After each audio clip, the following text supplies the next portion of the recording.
We've got honored guests with us, Diane and Cory Olson, who were instrumental in putting together the Mining the Memories book, Black Diamond, Mining the Memories.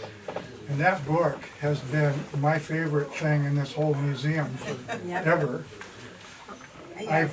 For those who know me, I've written songs about the history of Black Diamond. Well, those songs are really in that book right there. Just about every word and every story come out of that book. And I think that one of the most important artifacts in this museum is that book. I know it's not an artifact. I thought you were going to say Howard. Other than Howard, yeah. Is Don Mason still here? He was here earlier. I don't see him at the No, he moment. left. Speaking of artifacts, because we have a couple of, what do they call it, founding members or charter members. I think there's a little difference between the two, but we have Howard and Dorothy. You guys were founding members, aren't you, or charter members? And Don Mason Founding as well. members means they helped develop the museum. Right, Charter members are ones that have been here. and they are some of the first members that Right. have been part of the membership, Yep. I guess. Yeah. So anyway, I guess we'll get started here. We got Anna Morris coming in here. Hi, Anna. And do you know Anna Morris? She was part of the Morris family from the mining days. Well, And still is. I would think so. It's It's not that easy to get rid been of. around a long time. Well, my dad, So I think most of you know me. I'm Steve Israel. I'm the president of the Historical Society. And we're going to get going here. We still got George, we got Judy Watson coming in. Wow. Yay, Judy. So we're going to let Diane and Cory tell us a little bit about putting together the book. And then after they get done speaking, we're going to go in the other room where the cookies are and the table and chairs, and they're going to sign our copies of the Mining the Memories book. And I need to buy one, so I'm sure that there's some available up front because I lost my book in my divorce. Oh, okay. So I'm going to buy a new one. So it was an item in your divorce. So now we got Keith coming in still, okay. So, and we got Zach doing motion pictures, it looks like, huh? I'm making everybody look beautiful. Yeah. He's got a program for that. Charge for that. $3.99. So anyway, like I was saying earlier, the museum is full of artifacts. We have things that are in here. And without the stories behind them, that's all they are, is just dusty old things sitting around. So the stories, I think, are the main focus in any historical society or museum. And the stories that I've read in this Mining the Memories it blows me away every time I open the book. I've read it cover to cover, and still every once in a while I open it up and to a place and I think, oh, I don't remember reading this. And I read it through it again, and there's more details than what I had remembered reading the first time. But it's one of those books, one of my favorite kinds of books, that you can have it on a coffee table at any time. Anybody, you can open it up to a page, it doesn't matter where, and it'll tell you a very interesting story. You don't have to open it up and read it page, cover to cover. So anyway, I think I've said all I need to say. I'm going to turn it over to Diane and Cory, and you can either stand or sit. This reaches far enough that you can just sit if you'd like, whichever you'd want to do. Huh? Stand. Thank you.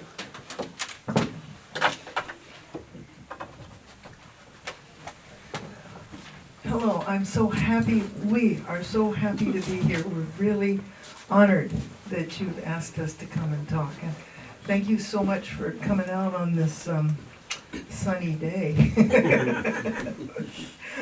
My first question before I start talking is, I know that Howard and Dorothy Botts are in the book, but is there anybody else whose family is in the book? Kathy Marks Olson's family is in the book. Anybody else? Oh, I think my dad yeah, I is. think he is too. Yeah.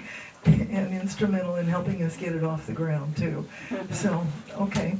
Well, I forgot my speech, guys, so I have to get it.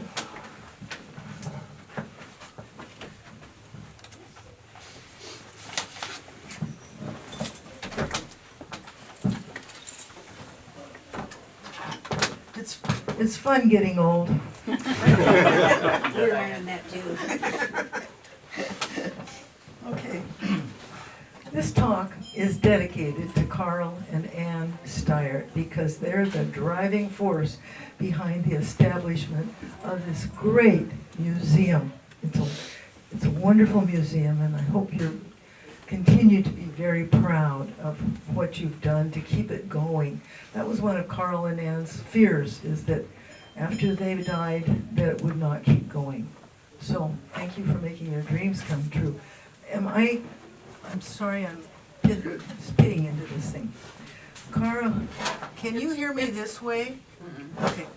Carl and Ann lived in Black Diamond almost their whole lives. Carl was the adopted son of Joseph and Rosa Steyert. His natural parents were Mary and Carl Sempt, and he really didn't know why they couldn't raise him, but he was always very grateful for his adopted parents. Ann's parents were Jerry and Hold Agnes. that mic down about 2 inches. Out here? Yeah. Here? Perfect. Yeah. Yeah. Can you hear me now? Yes. Yay, I hated it too. Ann's parents were Jerry and Agnes Turn Malat. these up a little more. It needs to be right about your chin. Okay, you guys, what I want you to do is do Yeah. this. And then I will follow your direction. I hate this noise, okay? Just about at your chin is perfect, yeah. There you go. Thank you. I lost my place. Ann's parents immigrated. I'm depending on you to show me, you know, where to put this thing. Okay, Ann's parents immigrated via Colorado from Slovenia. They knew everyone well, many lifelong friends, and they were well liked and really trusted by everybody in the community. For those of you who don't remember them, pause. Who does remember them? Okay? Ann taught me how to embroider. She was awesome.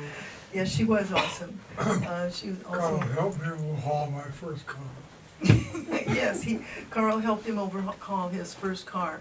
And yes, Carl would be terrific at doing that. And Ann also did painting and painted, oh, Cory's over here, painting dishes. Anyhow, he was an excellent mechanic. That was my next line, Howard. And they owned a service station on the corner of 169 and Baker Street.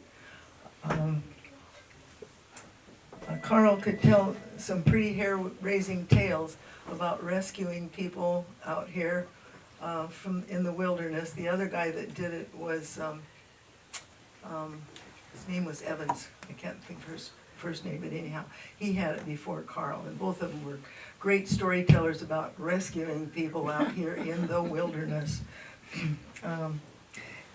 Let's see, they raised two children, Jerry and Carol. In 1976, Carl and Ann, along with Rose and Frank Gadetti, were looking for a special way for Black Diamond to observe our country's bicentennial. That's when they dreamed up the idea of starting the Black Diamond Historical Society. It was received with enthusiasm by Black Diamond citizens and hundreds of others who had lived here at one time. The artifacts, you're looking at it, memorabilia and photographs rolled in. Much to Ann's chagrin, it was all stored, well, actually jammed into their basement for 6 years. Yeah, that's right. The group needed money. So they developed and sold historical calendars, you probably all have got one or two, to raise funds for their project. When the calendars sold like hotcakes, they realized that people were really very hungry for their history that they had lived, and they were all really proud of it too. After a few years, they acquired this building. It was the old railroad depot. Some of you, after the railroad left, the city used it for maintenance storage. It was a dilapidated wreck of a building. It was filthy inside. It was crammed with huge old timbers, long rusty pipes, old machinery, cobwebs, dust. And if you stepped inside and looked, you could see that it was slanting way over. Or it was a cafe one time too. It was a cafe one time too. It had a very long and colorful history. The Historical Society hoped to restore this relic, but they knew that they needed more information. So they started asking old-timers what they remembered about the depot, and I think that's so funny. I'm standing up here, I'm one old-timer, talking about old-timers, so anyhow, I wasn't an old-timer. Once upon a time I was young. Anyhow, one story led to another.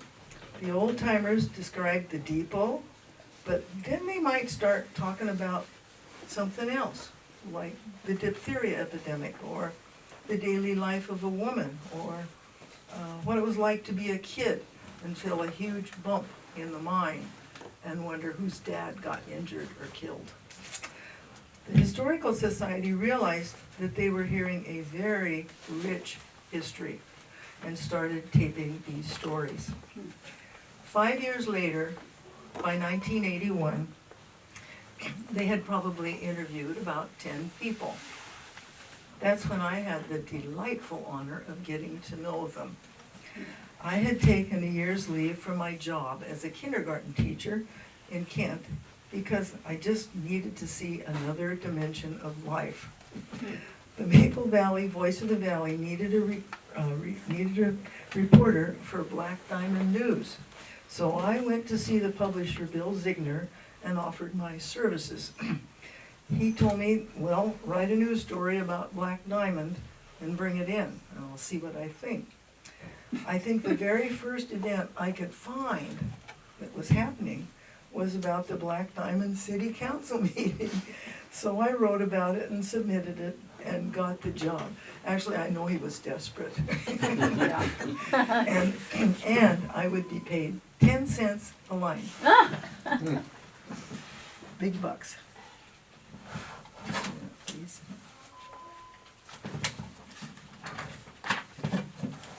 So, 10 cents a line. I did the math and soon realized that if I wanted to earn more than $10 a week, I was going to have to find some news to write about. Honestly, news was pretty skimpy. So I would drive around town just looking for news. And I had noticed this really dumpy old white building by the railroad tracks and wondered about it.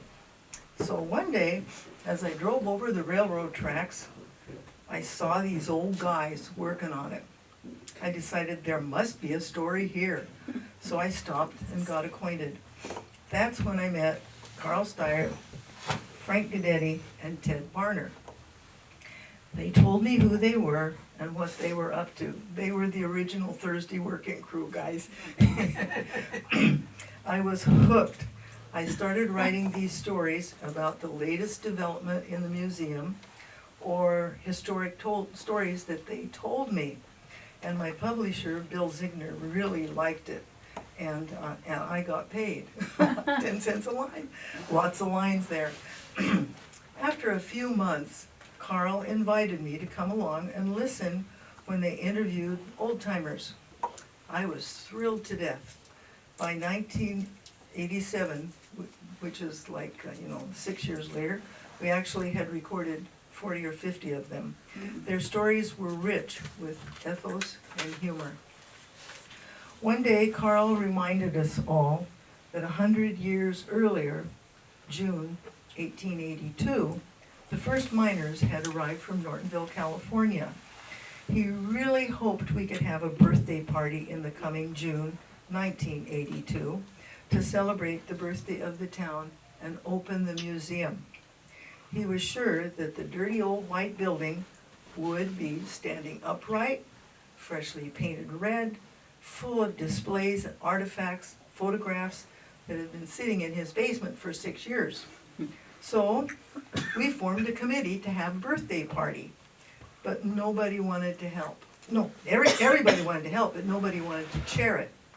So I jumped on board along with Ann Steyer, Rose Gadetti, Verna Thompson, Elaine Griffin, Carl and Frank and Ted Barner, and that's when I say nobody wanted to be in charge. But we all said, oh, that's okay, we'll just do it anyway. So we brainstormed ideas, volunteered for jobs, and got it done. Carl, Frank, and Ted worked with Evan Morris to set up his flatbed for a stage. Evan loaned us his sound system. Elaine Griffith acquired 100 gloxinias, those are flowers, which were used to decorate the flatbed truck, and found bunting for the truck. Carl found someone who would bring a huge display of steam engines. Verna contacted the Welsh singers and dancers from Seattle. They came in costume and performed. My job was to publicize it. I wrote a series of 5 articles for the Voice of the Valley about our history. Ann and Rose arranged for a big birthday cake. We asked our county councilman, Gary Grant, to give opening remarks. We had planned and hoped for 300. We had 3,000. We were thrilled. By the way, that's the only committee I ever worked on that no one would chair. But we worked like crazy and we had so much fun. We really supported and encouraged each other, which is how many of them had learned to survive living here during the coal mining era. It was a gift. As we were closing down from that wonderful day, somebody asked me if I was going to write a history of Black Diamond. I said, I don't know. But then I started thinking about it and I decided, yes. We continued our taping. Carl knew everyone and he was great at setting up interviews. And Carl and I were a good team. The people knew Carl and trusted him so he could get them talking and starting to tell their stories. And then I had a list of questions that I always asked each person because I wanted some continuity in the stories. We listened to each of those oral historians very, very carefully, and we're honored to visit with each one of them. Eventually, there were over 100 hours of tape recording that needed to be transcribed. It took several years to listen, select stories to be used, and get them transcribed from the recording into the computer. It was an incredibly slow process. Since I was also working as a kindergarten teacher again, or at a different job, not writing for the Voice anymore, my time was very limited. So I committed to working 7 hours a week on the project. If I didn't put in my 7 hours a week, I had to donate $5 to some organization that I hated. And I only had to do that once.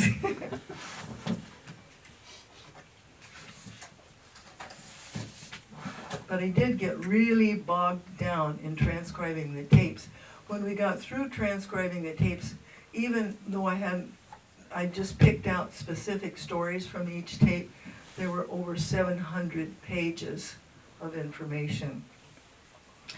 Eventually, the Historical Society hired some people to help finish transcribing the tapes, for which I was very grateful. Then the stories could be arranged into the sequence that we needed to put in the book. And then I left this out, so I'll tell you. Then we found a publisher through the King County Historical Archives, and Charles Payton worked publisher, which was Frontier Publishing. and he said that he would be happy to print the book. It would cost $5,000. And you don't make $5,000 selling calendars. Anyhow, so we thought, oh, what are we gonna do? So I got a grant from King County.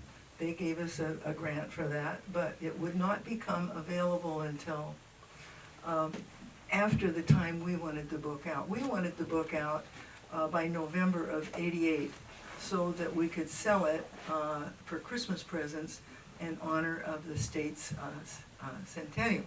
So we needed money. So we went to Evan Morris and asked him for a bridge loan. So he gave us a bridge loan. We got the books going, and when we started selling books, then we were able to pay back the bridge loan. So thank you, Evan.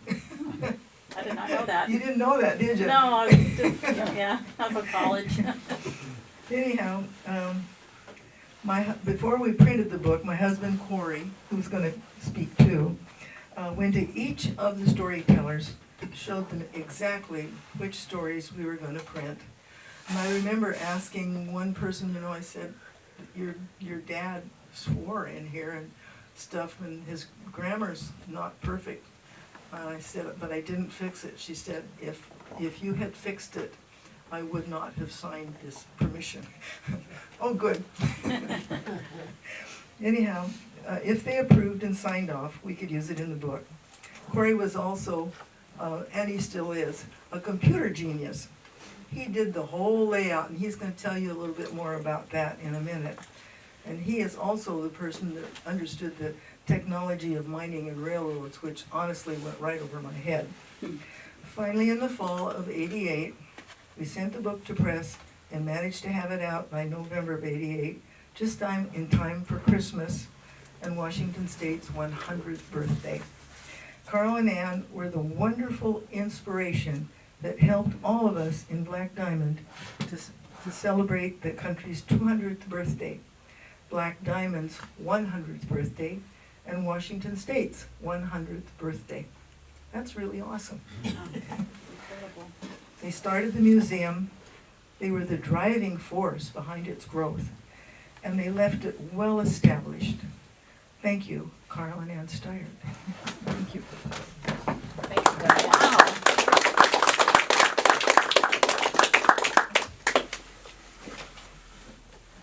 Balance issues.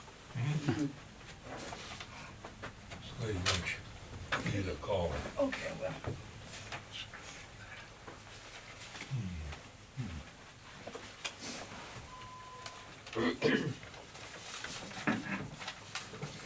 I want to say a few things about the this object, not its contents, but about how it got created. We made a deal with Frontier Publishing to do this as cheap as possible. That was the key. And so their condition was that we give them this book camera ready. So whatever you see in this, if you open up a page in this book, it basically had to look that way when we gave it to them. So we had to make some decisions about what the book would actually look like, because they weren't going to organize it for us. One of the things that's in here in the first page or two is a table of contents. This is an outline that Diane made early on as to what it is that she wanted from all these stories. What do I need to cover? And so you have a topic here about, that may be about the railroads or the mines or people or whatnot, and then the subtopics that she would cover. That ended up creating how this book is laid out. And if you leaf through the bottom, look at the bottom of each page, the chapter title is right here on every page on the left, and on the right is the subtopic from the table of contents.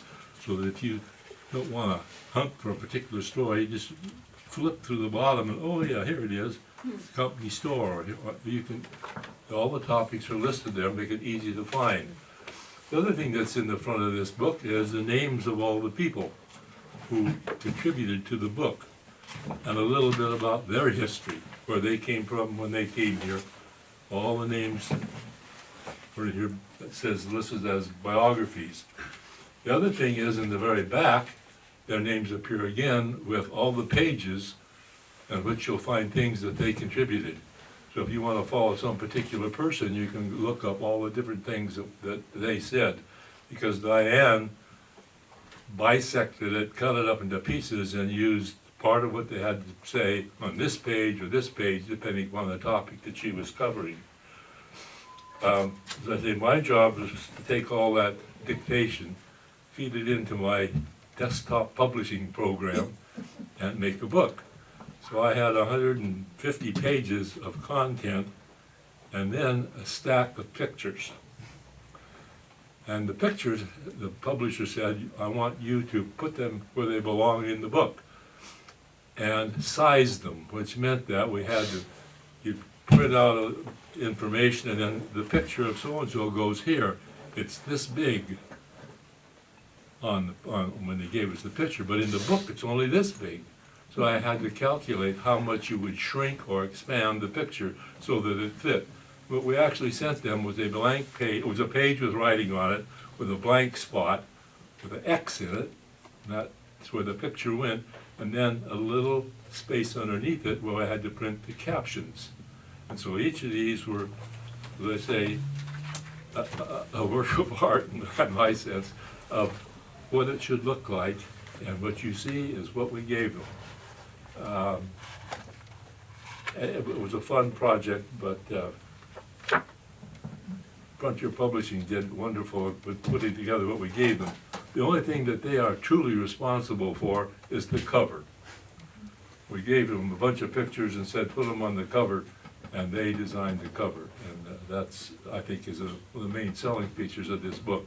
If somebody sees that cover, oh, that looks really interesting, and that's what sells the book.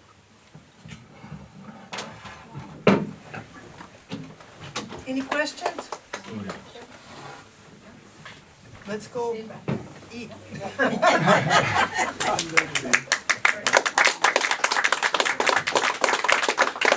Thank you so Well, much thank for you. coming. That's great information, great information. When we went to put the fourth printing together on that book, we had a big challenge. I don't know if you're aware of that. Frontier Publishing was no longer in business, and they had all their records or whatever they had was gone. So we had to put another book together from what we had. Joanne Matsumura was very handy in this part of the project. We found in our vault the pages that you said, with the blanks, no pictures. So we had pages. Then we had to go find each picture. And so we got all the pages, we found all the pictures and put it together, and Sir Speedy Printing, one of my friends, Andy Wangstad, had a printing place down in Kent. So we had him do that. He didn't actually do it there, he shipped it somewhere in the Midwest, and they were able to put it together. We added a little more indexing in the back to make things a little even more indexing than what you had. You had a great format for us to know what to do next. And so I don't know if you've seen the fourth printing. We'll bring one out, and you can see what we've added there. And then Dwight Garrett donated the money for us to be able to reprint that.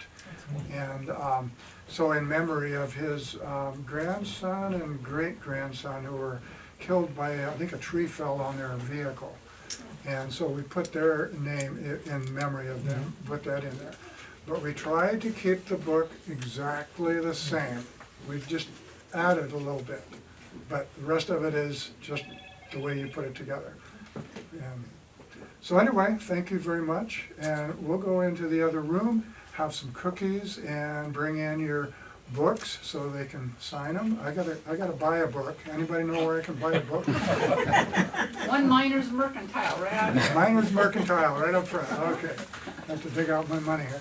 All right, well, thank you, and we'll see you in the other room.